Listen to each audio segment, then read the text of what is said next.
Hello everyone. Last video में हमने जो देखा था वैदिक पीरियड या कह सकते हैं हम अर्ली वैदिक पीरियड। ये क्लास उसके पार्ट 2 है।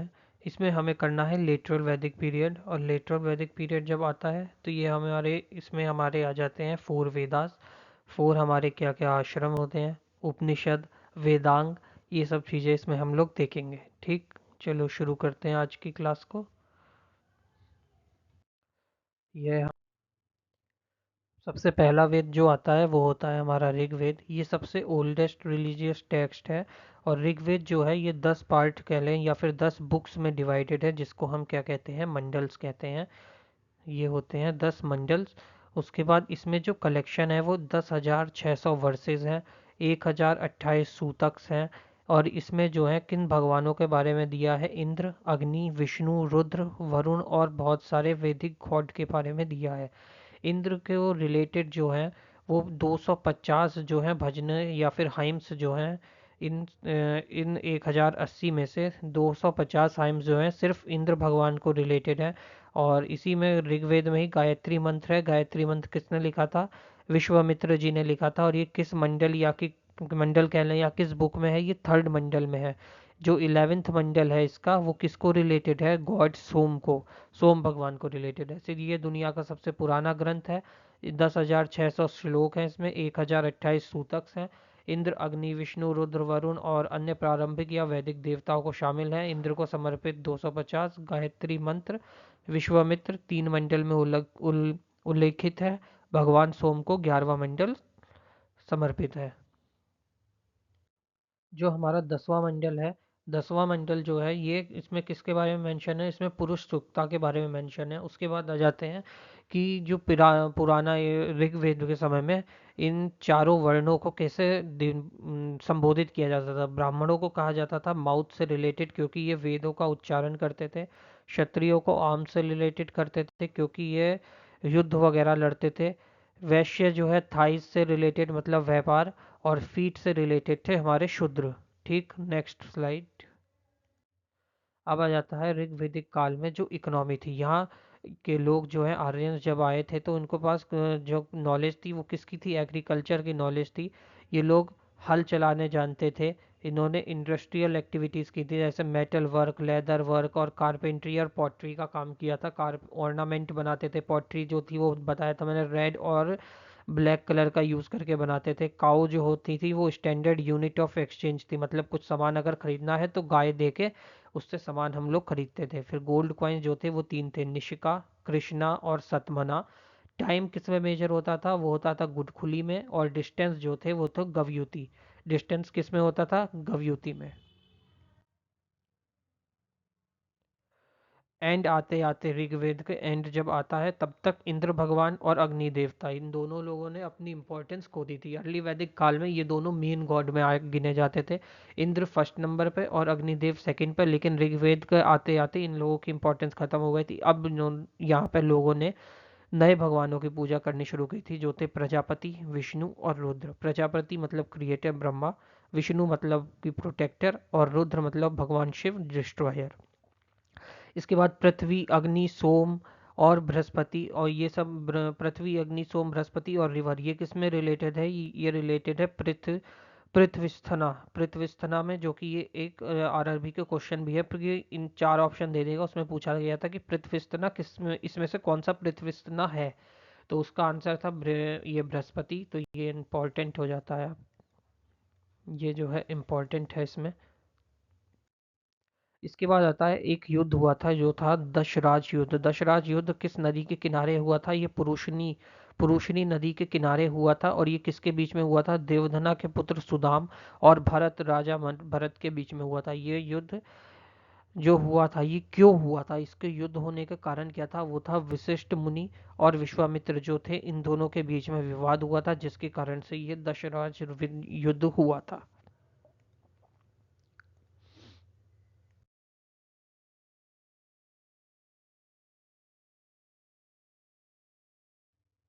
अब आ जाता है हमारा सेकंड, सामवेद। सामवेद जो है ये म्यूजिक से रिलेटेड है, बुक ऑफ चैंट है। इंडियन म्यूजिक यहाँ से ओरिजिनेट होता है। इसमें जो है ऋग्वेद में प्रार्थनाओं को गाने के लिए धुन दी गई हैं।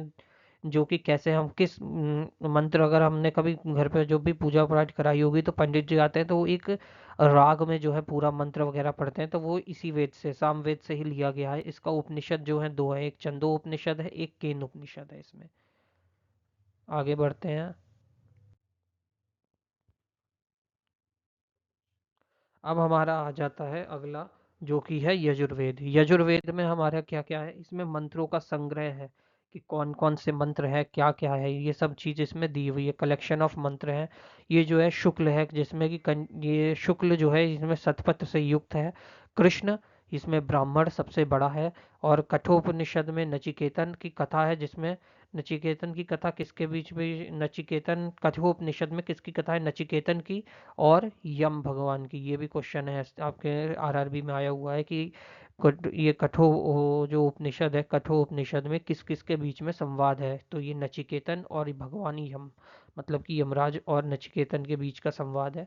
और जो यजुर्वेद है इसको क्या कहा जाता है, बुक ऑफ रिचुअल्स कहा जाता है, मतलब पूजा पाठ की विधि सब इसमें दे रखी है। इसके बाद आता है हमारा नेक्स्ट जो है अथर्ववेद। अथर्ववेद की शुरुआत करते हैं अब। ये जो है इसमें हमारे सारे तंत्र मंत्र, जादू टोना, बीमारियों से लड़ने का वेद मंत्र, अगर कोई जादू टोना वगैरह, ये सब इसमें आ जाता है। ये जो है 20 खंडों में विभाजित है। भारतीय चिकित्सा जो है वो इसी में है।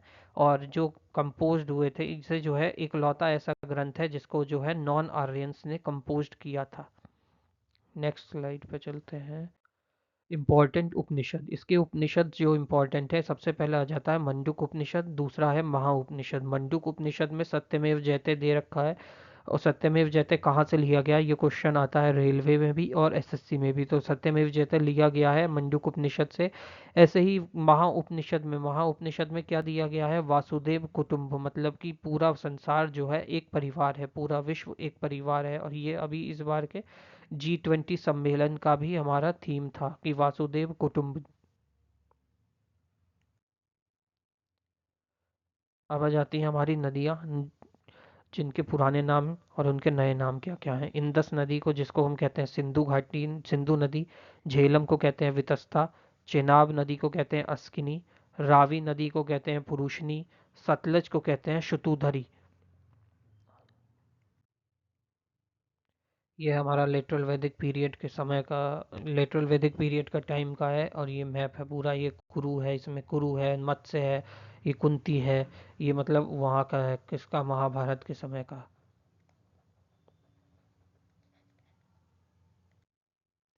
आता है लेटरल वैदिक पीरियड। इस पीरियड में जो आर्यंस थे वो कहाँ मूव कर गए थे, ईस्ट साइड में मूव कर गए थे। और ये उन्होंने ऑक्यूपाई किया था वेस्टर्न और ईस्टर्न यूपी में, खोसला और बिहार में। इसके बाद ये जो है चार आश्रम्स थे इसके। कौन कौन से चार आश्रम हैं, सबसे पहले आता है ब्रह्मचार्य, फिर आता है गृहस्थ, फिर आता है वनस्प्रथा और फिर आता है संन्यास। ब्रह्मचार्य किसके लिए था, स्टूडेंट से रिलेटेड था। गृहस्थ जो था ये हाउस होल्ड के लिए था। वनस्प्रथा हर्मिट, ये जो था स्टेज थी डिटैचमेंट की, कि अब हाउस होल्ड के बाद अब तपस्या करने का समय है। उसके बाद संन्यास, संन्यास मतलब कि जंगल में जाओ और मरने तक तपस्या करनी है। ये चार हमारे आश्रम दिए गए हैं वैदिक पीरियड्स के समय, लेटरल वैदिक पीरियड में। इस समय पॉलिटिकल स्ट्रक्चर कैसा था, जो बहुत, जो भी किंगडम थे, जैसे जो भी किंगडम थे महाजनपद से, उन्होंने एक साथ अमलगमेशन, मतलब कि इकट्ठा हो गए थे सब लोग। और उससे क्या बनाया गया था, सारे जो छोटे छोटे राजपाट थे वो सब एक साथ इकट्ठा एकजुट होते हैं और क्या बनाते हैं, महाजनपद की शुरुआत होती है। यहाँ से जो किंग की पावर थी वो बढ़ गई थी। वेरियस सेक्रीफाइस जो है वो परफॉर्म किए जाते थे अपने उसकी पोजीशन के लिए, जैसे राजसूय, वाजपेयी, अश्वमेध यज्ञ, राजसूय और वाजपेयी, ये तीन तरह के जो काम किए जाते थे, यज्ञ वगैरह होते थे, जिससे राजा की पावर को बढ़ाने के लिए या अपना राजा को अपना वर्चस्व दिखाने के लिए। इसके बाद सभा और समिति जो थी वो पहले जो इतना इम्पोर्टेंट पार्ट होती थी अर्ली वैदिक पीरियड में, वो अब यहाँ पे ख़त्म हो गई थी। वुमेन्स की भी जो पोजीशन थी वो अब इतनी अच्छी नहीं रही थी पहले। वो अर्ली वैदिक पीरियड में जब हमने देखा था तो उसमें वुमेन्स जो है सभा समिति में पार्ट लेती थी, रिचुअल्स में पार्ट लेती थी, लेकिन अब वो सब कम हो गया था, ख़त्म हो गया था मतलब। और सभा और समिति को भी डिमोलिश कर दिया गया था। इसके बाद आता है हमारा बृहदारण्यक, मुंडक और तैत्तरीय। ये सब जो हैं उपनिषद के रिलीजियस टेक्स्ट हैं। अब उपनिषद क्या है? उपनिषद का मतलब होता है कि पास से बैठ के सुनना। कोई बोल रहा है वेदों को, उसको पास से बैठ के सुनने के लिए कहा जाता है उपनिषद। और ये क्वेश्चन भी आपके आरआरबी में आया है कि वर्ड उपा जो है ये किससे डिनोटेड है?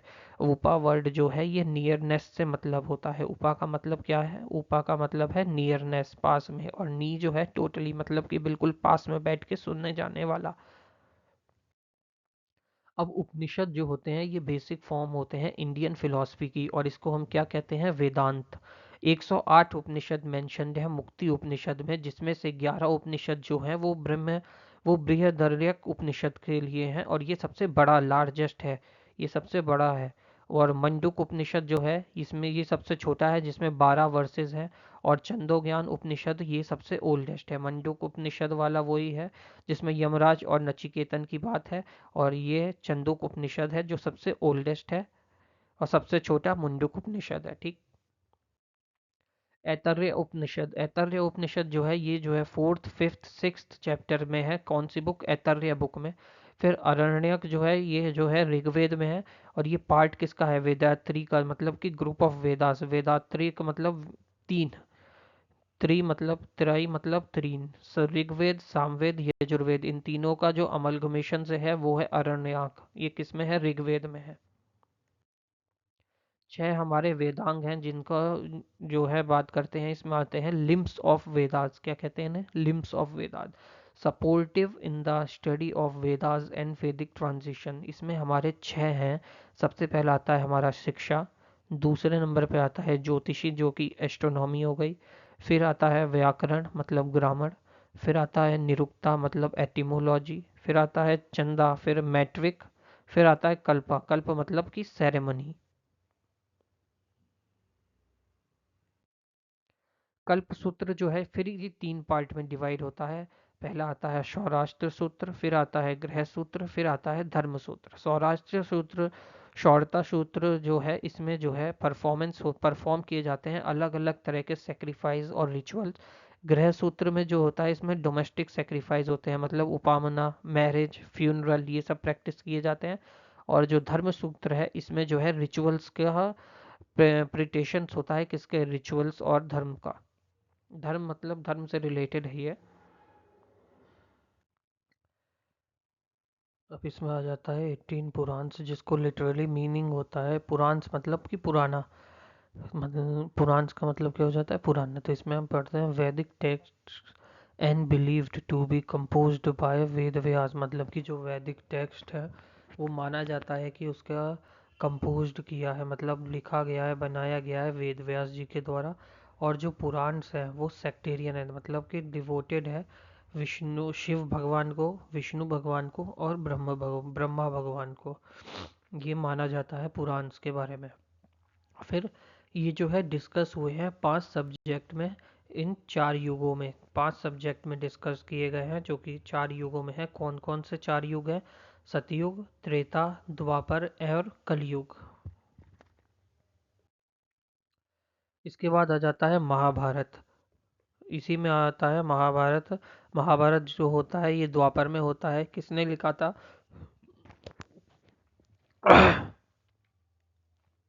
ये वेद व्यास जी ने लिखा था महाभारत। किसने लिखा था? वेद व्यास जी ने लिखा था। इसमें 18 परवाज है, 1 लाख वर्सेस है, मतलब कि सहस्त्र शाही है ये। और इसका नेम ऑफ द दिविज श्रेष्ठा, मतलब कुन, मतलब है इसका कुनिंदा किंग।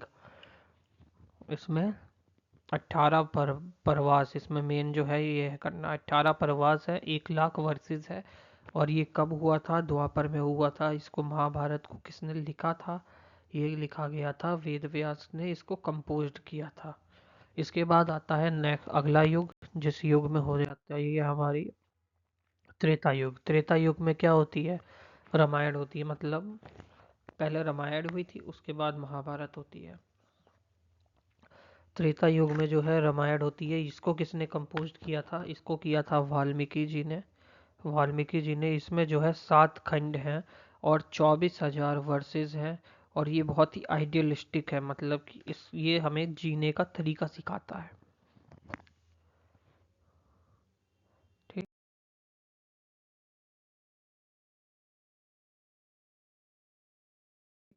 आज की क्लास यहीं पे ख़त्म होती है, 15 मिनट में पूरा हो गया पूरा एक टॉपिक। ये जो है क्विक रिवीजन के लिए आपके काम आएगा।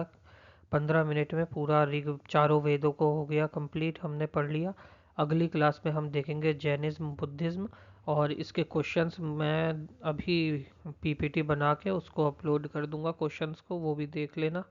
ठीक है, मिलते हैं नेक्स्ट क्लास में। ओके।